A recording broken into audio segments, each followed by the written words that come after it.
Good afternoon, my name is Jason Stepp with Stepp Manufacturing, and today we're going to go over the safe operations of the Stepp SBF 200 bottom fired kettle behind me.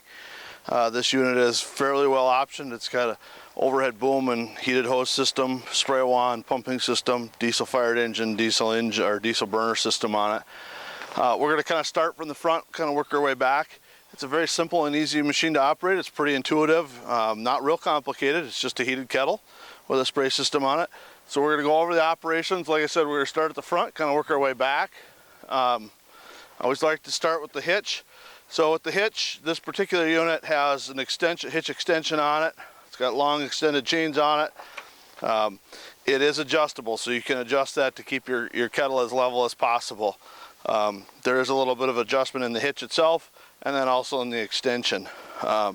This unit's also equipped with a safety breakaway. We highly recommend that you use that. Obviously that locks up the brakes in the event of a disconnect. So if for some reason the trailer comes disconnected from the towing vehicle, it's going to pull that cord out, which is going to lock up the brakes and hopefully keep that kettle in a safe, pulled over to the side of the road and get it safe so that it doesn't go in the front of another car. Right behind that we have our battery box. So inside the battery box, there's a latch here. You'll see that there's some terminal strips and stuff in here. Your particular unit called out for a very specific dry sealed box, so that is located on the top. It's a Group 24 automotive battery, nothing special there. But the battery does a couple things. It obviously starts our engine, but it also supplies power to our controls and to our burner system, which we'll kind of go over here in just a few minutes. Right behind the battery box, and you'll notice that we try to cable everything and protect it as well as we can from moisture and corrosion infiltration the best we can. So you'll see lots of weather pack sealed connectors and or heavy cables and loom wherever possible to prevent wiring problems down the road. Right behind the battery box we've got a hydraulic tank. It's an all-weather 32 weight hydraulic oil, nothing special there. If you do look in your manuals, there will be a service schedule for that. I believe on hydraulic oil, off the top of my head, I believe it's 200 hours. It does have a spin-on filter down here. There's also a suction filter on the suction side of the tank. There is a screen in there. You just want to make sure that there's hydraulic oil into the bottom of the screen, and that shows you your level. Right behind that, we have our fuel tank. We run a stainless steel fuel tank so that we don't have rust problems in tanks or with some of the biofuels. We've even seen some algae and things like that growing in those tanks. So with the stainless steel, that kind of prevents some of that, or helps prevent some of that, and helps prevent the rust especially. You do have a service valve here. You've got two suction lines, one for your engine, one for your burner. The fill is on the other side. When we reposition the camera here in a little bit, you'll be able to see that. Right behind the fuel tank is the fuel filter for the burner system. It's a very simple diesel fuel filter. There's nothing special about it. It's got like a felt filter plus a magnet in there. We do recommend that you change that from time to time and make sure that's clean. The engine itself, I'm going to pop open the cabinet here. So the engine comes with a couple of these cabinet keys to open that cabinet. It's an insulated cabinet, prevents some noise, but also gives you some security on that cabinet. Your dipstick for checking your oil is here. Sometimes they get lost in the engine, it's hard to find, but this one's very convenient right here. You do have a fuel filter right here also. This particular unit is equipped with the heated hose, so there's two alternators actually in here, and it's going to be a little bit hard to see, but the big alternator in the front is actually your 24-volt alternator, which runs your heated hose supply. The alternator, which is on the other side, and again, when we reposition that a little bit, you'll be able to see the small alternator. That's your 12-volt. I think it's about a 65 or 70 amp. I don't remember off the top of my head, but it's got a high amp load because that'll charge our batteries. So when your engine's running, we're charging our batteries, which is providing power for the burner. So obviously, when we go to start that engine, that's going to supply power to both the heated hose and to the 12-volt system on here. And you can see we've got a nice cabinet system mounted on isolators to help make that engine as quiet as possible. It's got an external muffler. All those things help in making that little diesel engine quiet. It's a 2-cylinder Kubota diesel. I believe it's 16.5 horsepower, so you got plenty of horsepower to do whatever you need to do.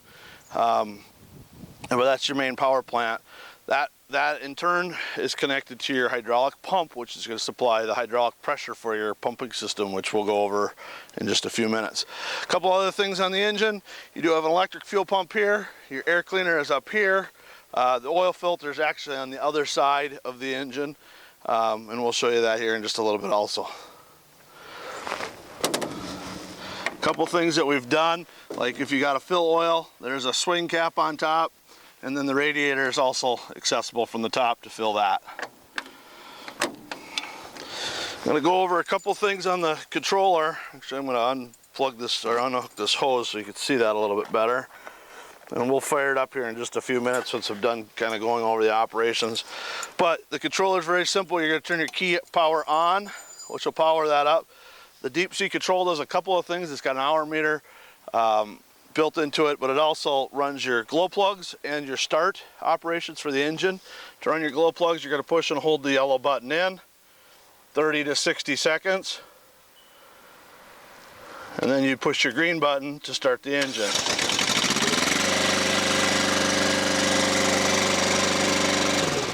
I'm going to shut the engine off so I don't have to talk over it, but once your engine's running, it'll just run all day just like that. The deep sea control will also shut the engine down if your radiator's plugged or you're overheating. So if you're working in a lot of dusty environments, make sure you clean out that radiator from time to time. It'll also shut the engine down in the event of low oil pressure. So if you lose oil or don't have any oil in the kettle or in the machine or in the engine, it will shut that off. It also has your voltage and also some errors if for some reason you get an error on the engine.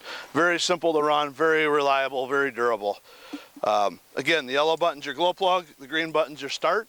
If for some reason it doesn't start, you're going to have to turn the key off and turn it back on to try to restart it. The key does nothing more than turn the main power on and off. But if it tries to start, say it's really cold out and you try to start it and it doesn't quite start on that first time, you gotta shut the key off, go through the sequence again. Glow plugs, 30 to 60 seconds, green start button, until you get that engine to run. Again, very, very reliable. We've been using them for many, many years. It's been a great little engine. They just run and run and run and run. So, all right, so we're just gonna keep moving on here a little bit. Right behind that, we have an LP cylinder with your hand torch. You can, if you don't like the cylinder where it's at, you can rotate it around, put it wherever you want, but it's in a good spot. It's got a regulator, fuel filter, pretty self-explanatory. This hand torch doesn't have the ability to light it, so you'll have to have some type of a spark ignition or a lighter to light it. Right behind that, in this box, is our burner. So that's in the burner enclosure, so it's protected from getting spilled on. The diesel burners are 12-volt forced air diesel burners made by Beckett. In this kettle, we're not firing it very hard, so it's got, I think, a 1 gallon per hour nozzle in it. So if you need more heat or faster heat, we can put bigger nozzles in it. I wouldn't recommend it unless you're running a high temperature asphalt. But even there, the kettles heat up very quickly. The bottom fired style kettle has our inner tank that our product sits in. Then our burner gases wrap around that tank, and then we have ceramic wool insulation, and then the outer skin. So it's very well insulated, so that burner fires into the bottom of that kettle. So you can actually fire on very little product, but you can still overheat it. We got plenty of firepower, and if you need more or less, we could just upsize or downsize the nozzle. That's something that we would want a mechanic to do. But your diesel burner is located right behind there. I'm going to kind of go over some control box stuff here. I'm actually going to get this wand out of our way so you can see the control box a little bit better.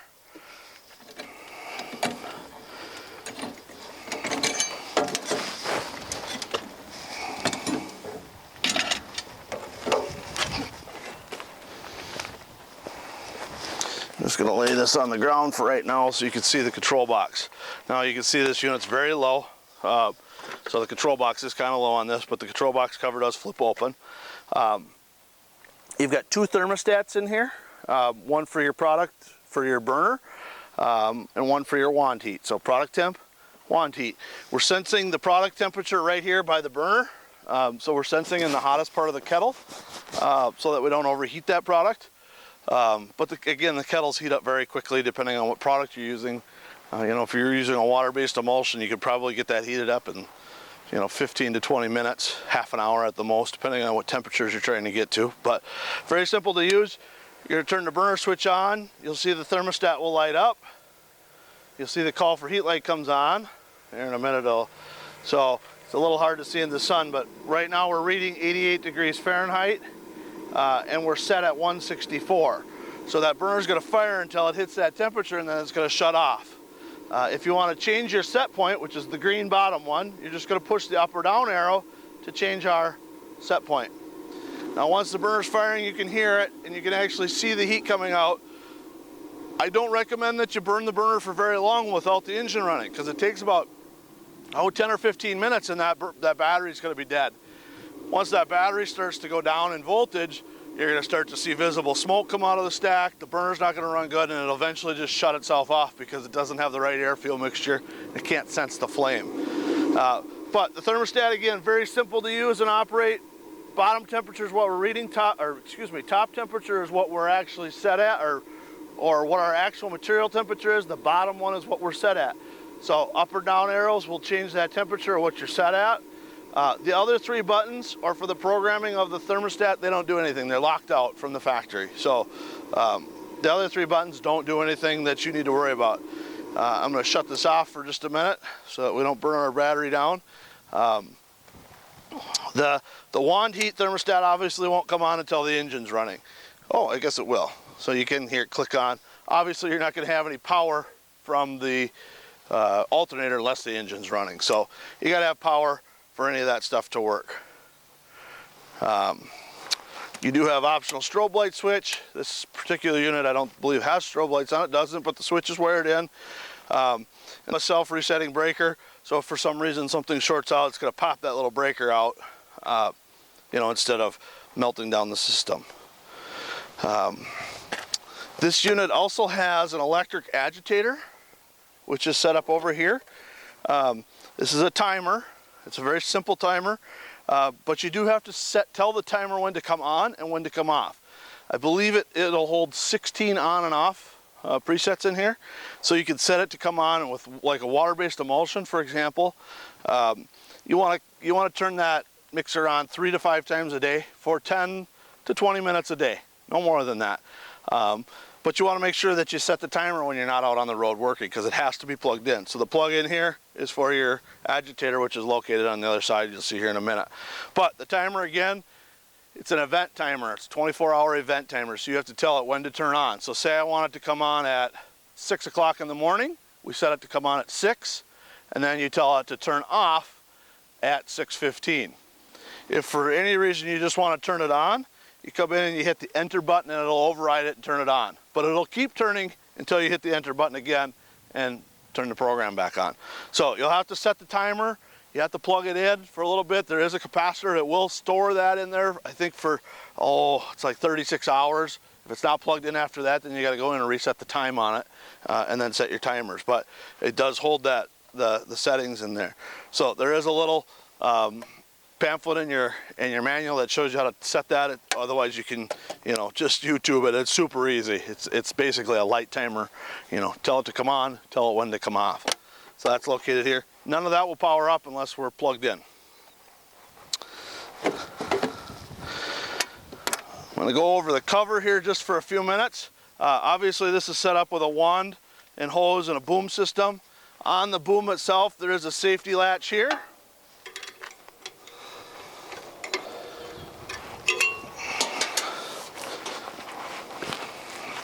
And also a safety latch here. So you pull this and it unlocks the boom. So you can see that the boom will swing around. I'm actually going to swing it around and put it back in the kettle. So obviously it's a very expensive hose system. So we strongly recommend that, you know, you prevent it from dragging on the ground. But this is set up so that you can recirculate it back into the tank. So that overhead boom will follow you around as you're spraying. The top cover, there's a safety latch on the back here. We do recommend when you're heating that you unlatch the cover in case of an emergency, you know, flash situation. There you can see a little bit of steam coming out of it. But But there's your loading chute to put your product in. Again, if you're loading blocks, you're going to set the block on here and close the whole cover for splash-free loading.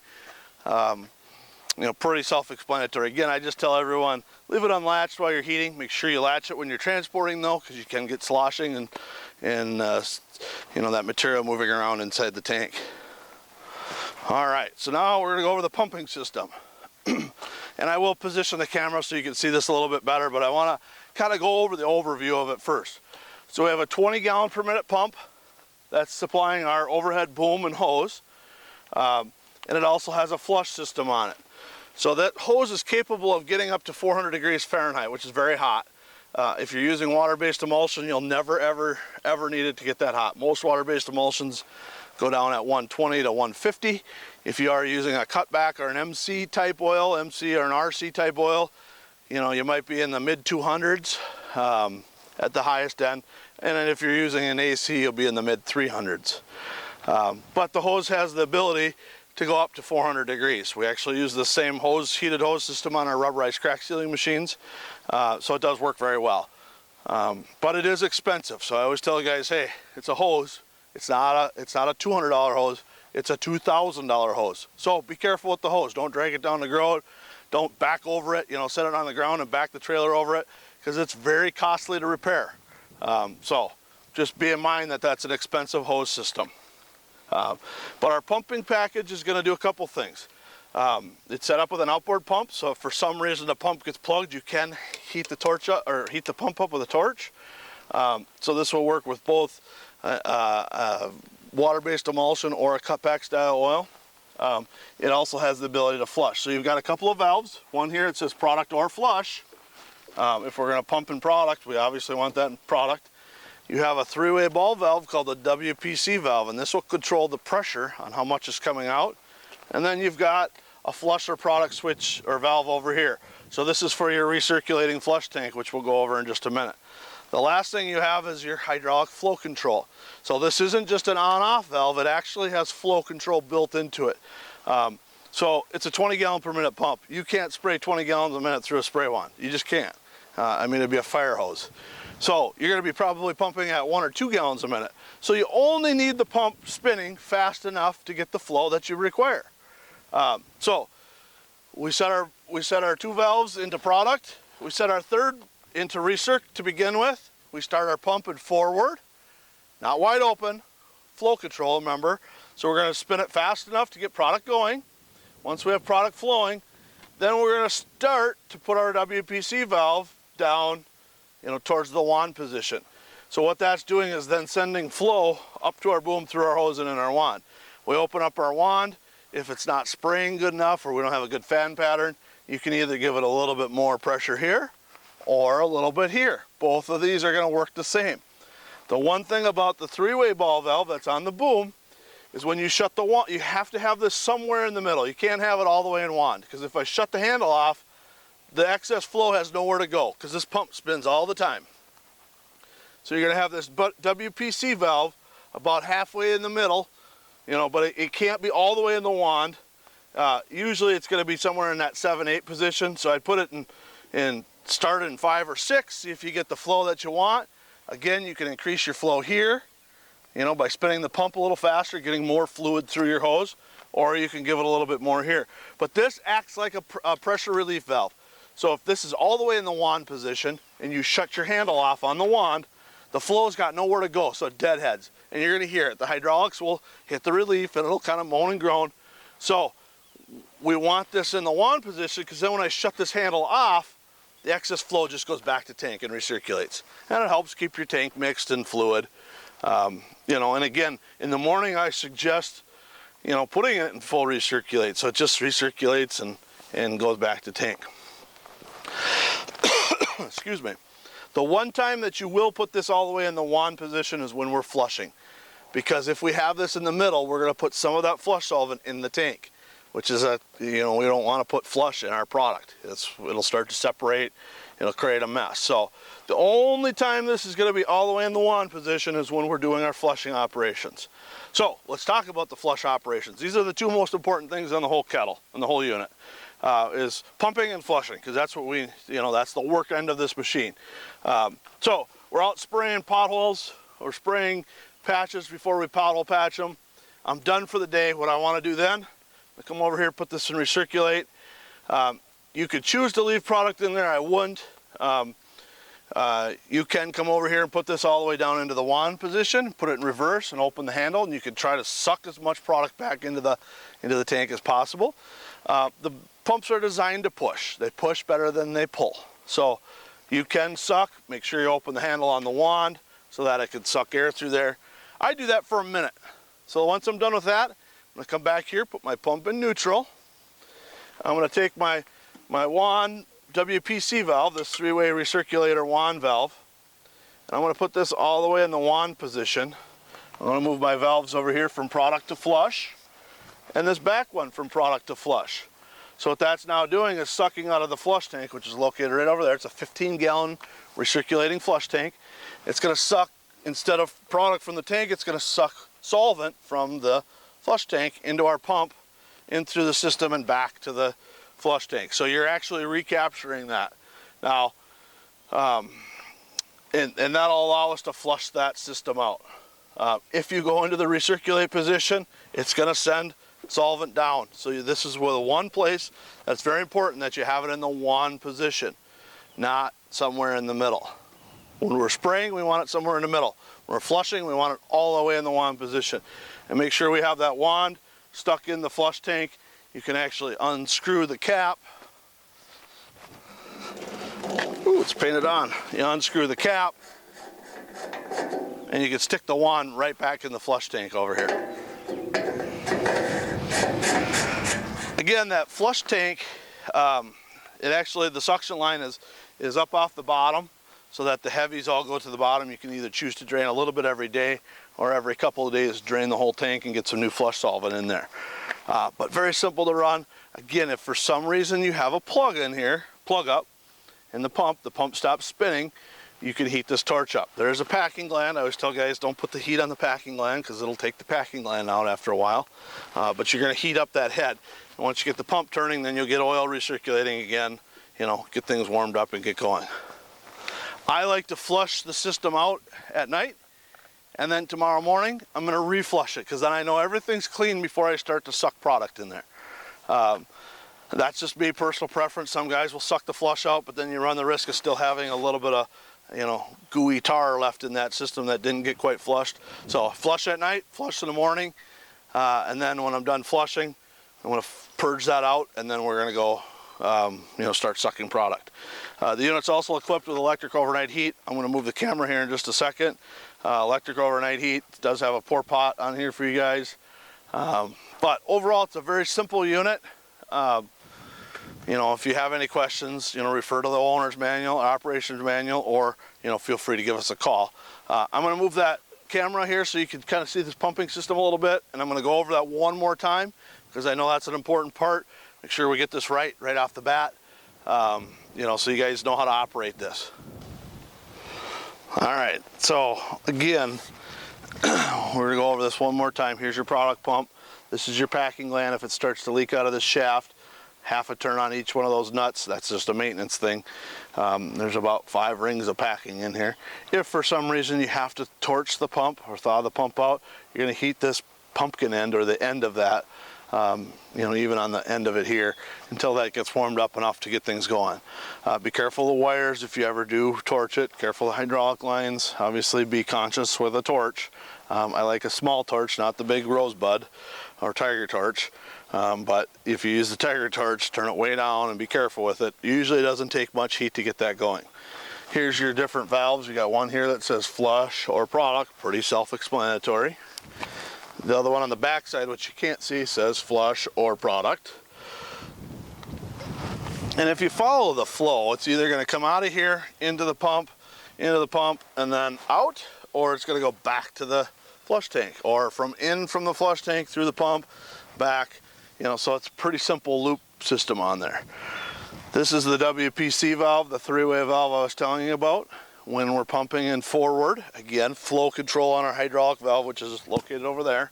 But when we're pumping in forward, this is going to be somewhere in the middle. So when I shut the handle off on the wand, that flow then goes right back to tank. So if you follow this, product comes up through the pump, through here, and either down into the tank or up into the, you know, depending on which way this valve is turning, it's either going to go up or it's going to go right back to tank. So when I shut the handle off, if I'm somewhere in the middle, some of that flow is going to go back to the tank because it's going to take the path of least resistance. So pretty simple. You've got your hydraulic valve there. And again, I'm going to explain this one more time. You've got reverse, neutral, and forward. Flow control. So again, it's a 20 gallon per minute pump. You don't have to run this thing wide open. You can just have it so that that shaft is barely turning. So this is flow control. The harder you stroke it, the faster it goes. It's designed to do that, so it won't create heat, it won't build heat by doing that. The only time it'll build heat is if it's in a relief situation, if the pump is deadheaded or plugged, frozen with tar or whatever. You know, it'll go into that relief. That's all built into that valve. So again, flow control, get your speed to your flow out the end of the wand. Very simple, easy to operate. If for some reason you get a plug tip, you're gonna get a plug tip at some point. If you do that, my suggestion is to come over here, put the pump in neutral, open the handle, put the pump in reverse, which will suck the pressure off before you unscrew it. Because if it's plugged and we got pressure behind it, and you go to unscrew that nozzle or stick something in the end of it to plug it out, it has the potential of spurting on you. Make sure that you're wearing proper safety gear when you're doing that. Gloves, you know, face protection, a shield, or glasses. So again, flow control on the hydraulic valve. I go to a lot of customers that have had their units for a while and they're wide open or wide open. You don't need that. You just don't need it. You've got more flow than you can handle through the hose. But we have the horsepower to get through sticky, gooey situations if we do have that. So that's why we have the ability to do that. All right, so we're gonna start your engine. Again, we're gonna turn the switch on, push the yellow button in for 30 to 60 seconds. Or if the engine's warm, you don't need to do that. Push the green button. Our engine's gonna start. We'd come back here, put it in product, we'll put this in recirculate, put your pump it forward. You can actually see the shaft spinning, you can hear it spinning. You can hear it goes very fast. You don't need to do that. You know, you only have to have enough flow to do what you need to do. So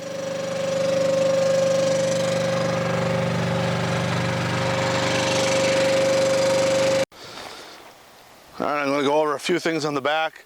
Obviously, this is your electric overnight heater. Pretty self-explanatory. Plug it in, set your thermostat. You'll see the little red mark on the top. Anytime that you're using the electric overnight heater, depending on what type of product you're using, before you fire the burner, you need to open the top lid and vent that kettle. Because if we have it plugged in, say we got it plugged in overnight, you know, and our electric heat's slow, but it's creating some vapors, and we go to light that, you know, again, depending on what type of oil. If it's a water-based emulsion, that's not nearly as critical. If you're using an RC, MC, or an AC type oil, cutback or a hard asphalt, you have to open that and give it a few minutes of venting before you start that burner, because you do have trapped, you know, solvent vents. I mean, asphalt's, you know, an oil. It's a petroleum product. So when you heat it and you can smell it, that's part of the solvent coming out of, part of the light oil that's coming out of that asphalt as we heat it. So I always tell guys, electric overnight heat, when you get here in the morning, pop that cover open, let it vent. You do have an overflow and a vent here. Make sure that that's not plugged, so keep an eye on that. Especially if you ever overfill it. You know, if you overfill the kettle, it's going to come out the vent. And if that asphalt gets hard in the vent, you know, I'm going to slide over so you can see that vent. If that vent gets plugged, it can't vent. Now the cover's got a lot of air leaking out of it, but you know, we want to make sure that that vent and overflow is working also.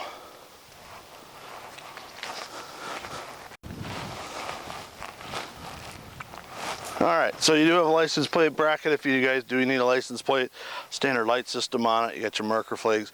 This is your flush tank. It's a 15-gallon solvent tank to flush your plumbing system out. And again, that suction line's up off the bottom. and the discharge line just comes right back to tank.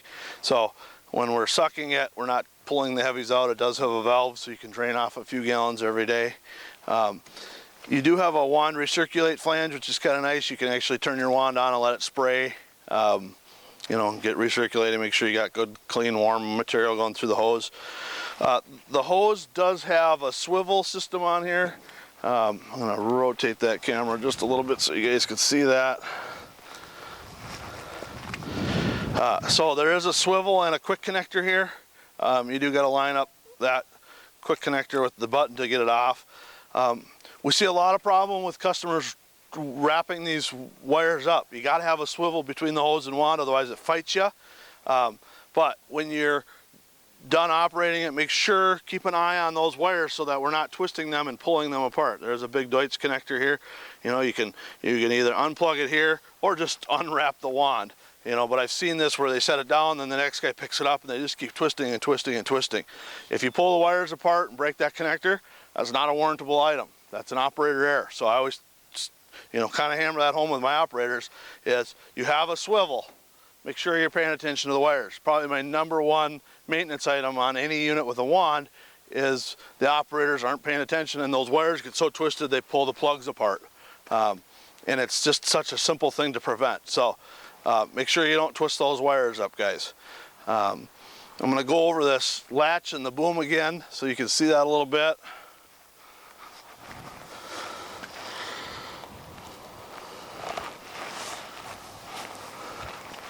I'm going to take my wand out. So this particular unit does have a steel wand. You can get an aluminum wand, is also available for these, but they are expensive. So you're just going to swing that around and slam it to latch it.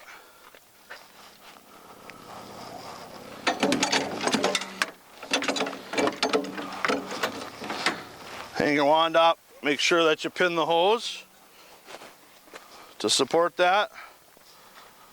And then there is a latch up here that'll prevent that from swinging, you know, if the latch up front fails.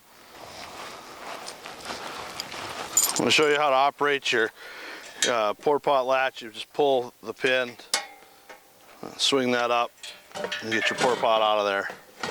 Swing it back in, swing it down. Make sure that that pin latches in though, that's the key. You could smack the end off with a hammer so you can have just a pour spout. There's no holes pre-drilled in here. There was no specification for that. We called about that. So they said the guys would do their own. So it's a fresh, clean pipe. Yeah, so you do have your drain valve here. This is an inside closing valve. So you do want to make sure that when you shut it off, it will drizzle a little bit, but it's designed so that that's always free because the valve is inside of the tank, not external where you have to torch it.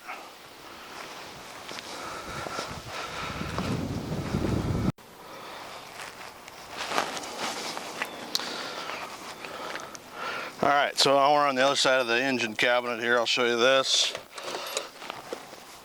Oil filters here, your 12 volt alternators there, the starters right there, your coolant, overflow jugs here, your fill for your oils on top.